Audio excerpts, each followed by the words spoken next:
More. Yeah, thanks for the opportunity to come along, and you know what, it's pretty much share my story. We all around the table when we started, we all said that sharing our story is important, so here's my opportunity. I'd like to start today by asking everyone a personal question, and that is, what does it mean when I say the words change your tracks? It can be very ambiguous until you actually break it down, but for me, and what you'll find out, it has a very personal meaning, a very personal story, and a very personal positive outlook on where I am now. So where the phrase change your tracks came from is my mission that I now live by, and it says, it doesn't matter what type of train it is, travelling on the same tracks will always take you to the same station. It's time to change your tracks. Now for me, digging a little bit deeper on that, it doesn't matter if it's the bullet train, the latest model bullet train out of Japan, there's a coal-powered steam train from the 1800s. If you put that train in motion on a set of tracks, it can't go anywhere without changing. So that's what I now live my life by. What I'm going to talk about today is a little bit about my story, how I came up with that, what I've achieved because of my motives of change your tracks, but also how you can relate it to your business and to your relationships and to your personal life, and hopefully take a little bit away from it. So, who am I? My story, a little bit about your business, and then answer a few questions and what I'm doing now. So, as Caleb said, I'm a sports fanatic with a travel addiction. I love my golf, I love to travel.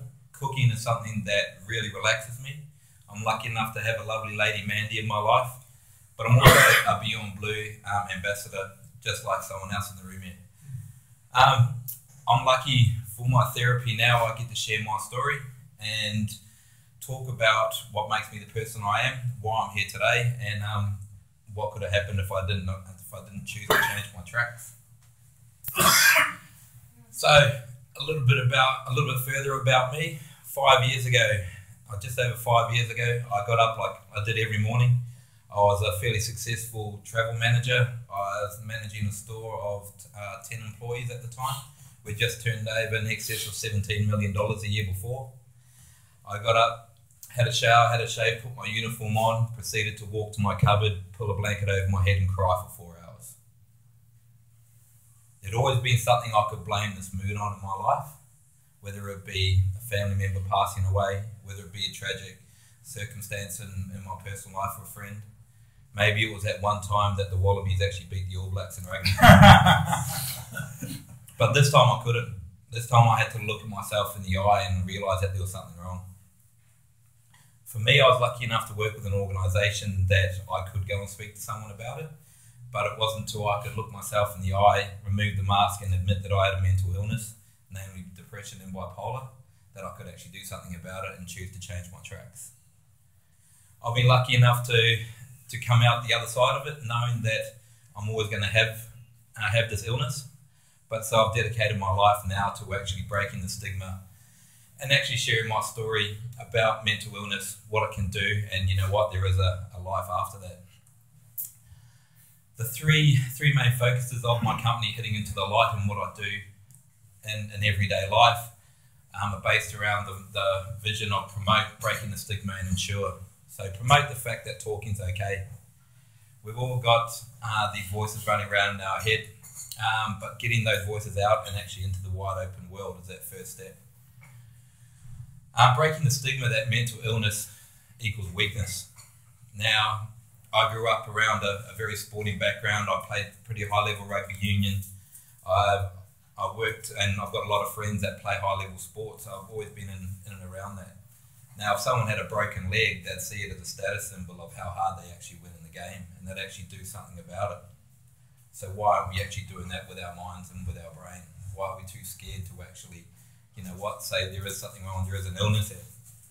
So that's why I want to break that stigma and that openly acknowledge that, you know what, there is something wrong there. And then ensure that others don't go through the pain that I went through. Promote the fact that there are facilities out there like a Lifeline, like a Beyond Blue, like talking with your friends and actually open it up so that others don't have to sit in pain and hide away behind a mask like I felt I did. So how do I do this? I sat down and thought I've got the key passions in my life, which is golf, and I openly admit that golf actually saved my life. People ask me how that happened, and the main ingredients behind golf are getting outdoors, communicating with people, working in groups, setting goals and targets, and just battling with yourself and actually trying to be the best version of yourself you can be. Which, whether that's relating to business, whether it's relating to personal relationships, whether it's relating directly to mental illness, are all things that can empower everybody around this table and everybody in life. So I came up with the Hitting Into the Light Challenge, and that's my mate here, Kenny. Kenny and I set off to do something that really empowered me, and that was we travelled to 6 countries, playing golf in every place as a reward, but also doing something that scared the jeepers out of me.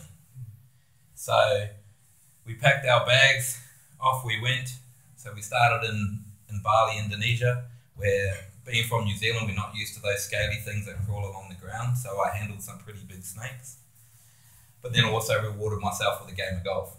From there I went to Malaysia, and as you can see by the golf course on the left-hand side here, the Petronas Towers in the background. Crawling up, standing up on a chair scares me as well, so I went to the top of the Petronas Towers. In Singapore, it was a stopover, so I just played golf there, but we won't talk about that. Via Abu Dhabi, where I went on the world's fastest roller coaster, and again played golf. All the way to Cape Town, where I went swimming with great white sharks. And the biggest fear of all, I travelled by myself with the 18 other voices in my head. Now I used to take offence when people said, yeah, you're just travelling around the world having a holiday looking after yourself. And it wasn't until I actually stepped back and I'm like, you know what, damn right I am. 3 years ago, I tried to do something that would mean I wouldn't be here anymore. So yeah, damn right I'm rewarding myself for doing this, but I'm also showing what's possible when you take that step, when you change your tracks and actually make something and decide to put yourself first. So these people that actually talked about, yeah, you're travelling around the world, once I got over that fact that they weren't actually attacking me and they were actually applauding me in a roundabout way, I decided to show them my commitment. And so I came up with Hitting Into the Light 2, the hole-in-one challenge.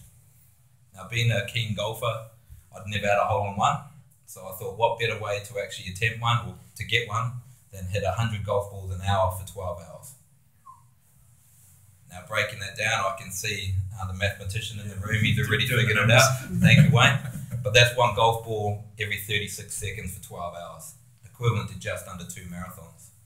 So how this relates to my story is the perseverance, the training beforehand, the dealing the hour after hour on the driving range, practicing, the voices in my head saying stop, but the message that I knew I was getting across.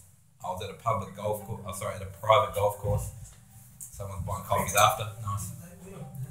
I was at a private golf course in Perth, where the stigma is golf is a rich white man's game, and I brought the issue and the reality of mental illness to the forefront. By the end of the day, I had probably about 50 or 60 people around there watching or cheering me on, wanting me to get through the day, and it gave me the opportunity to share my story and actually help break the stigma. Just for the people in the crowd wondering, yes, ball number 724 to go in the hole, so I got my first and only hole in one. So a few of the facts about it. From there, I got the itchy bug and I'm like, well, I got to do something else. So I rewarded myself with something that I was always too scared to do, and I went to the Himalayas. What would have been an amazing trek to go to Everest Base Camp was faced by troubles that would have probably floored me and stopped me in the past, because everything became too hard. There wasn't a way out of it. We were stuck in Kathmandu airport for 4 days because we couldn't fly up to Lukla because it was too dangerous. Those airlines don't have the best safety record anyway, so if they say it's too dangerous, you better not listen. But instead of breaking down, thinking that the world was against me, thinking that everything was going pear-shaped and looking for an excuse to blame someone else, we looked for a solution, and that was to change. Instead of flying out east and into the Himalayan ranges, or the Everest ranges, sorry, we went west out into the Annapurna ranges. 3 other people that were meant to be on our group couldn't handle that fact. So it was just my guide and I, our shop, that went off by ourselves. We ended up doing a 10-day trek in just over 4 days. And it was one of the most life-changing experiences ever. We unfortunately went at the wrong time of year. It was monsoon season. We learned very quickly what that means in a tropical country. But it also created one of the best videos that I've ever created, and the meaning behind this video I'll explain to you in a sec.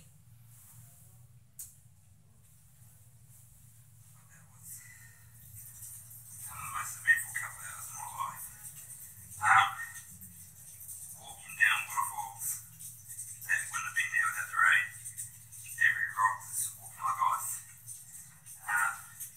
Swollen rivers that we had to make our own bridges to cross over. Still sweating because it's hot, but then drenched on the outside because it's absolutely hammering it down. And then I even managed to go legs up down a bank straight into a river. Hit my shoulder a bit, whacked my head. I think I landed on my hip as well. But yeah, we carried on. So it's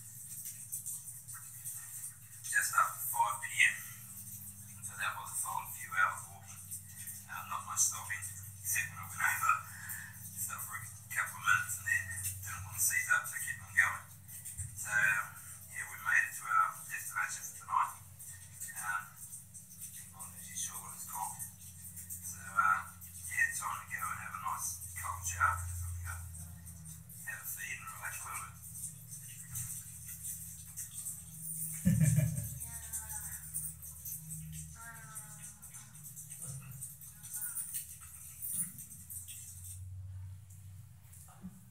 Now that there radiates with me in a couple of ways. A, it brings back the struggle that we've been through, but B, the most amazing part about that video is the grandma at the end. She had sat there watching me trying to get this video a few times, and she sat over my shoulder not saying a word, and then she came up to me after that and she couldn't figure out what I was doing and why she could see herself in my camera. And so I explained to her and I showed that I'm taking a video, and then the look of amazement in her eyes, and then I stopped to realise that she'd never seen a video before. She lived in the middle of the Himalayan ranges. She was Annapurna Ranges, nearly 90 years old, and never seen a smartphone, never seen a video, and never faced the challenges that we actually put on ourselves. She lived in this little place, in that place called Ganjarup, where all she worried about was keeping the cattle, keeping the chickens out the back, watering the biggest hemp plantation out the back that I've ever seen. And here I am complaining and then videoing myself. Now, when I explained that this is a video and this is how it works, she then proceeded to watch every single photo on my camera, which was absolutely amazing. But yeah, it just makes you realise that, you know what, we make these problems and we perceive these problems in our head to be the biggest things that we'll ever do in personal life, in our relationships, but mainly in business. So I then have been lucky enough to work with a company called Empower Golf.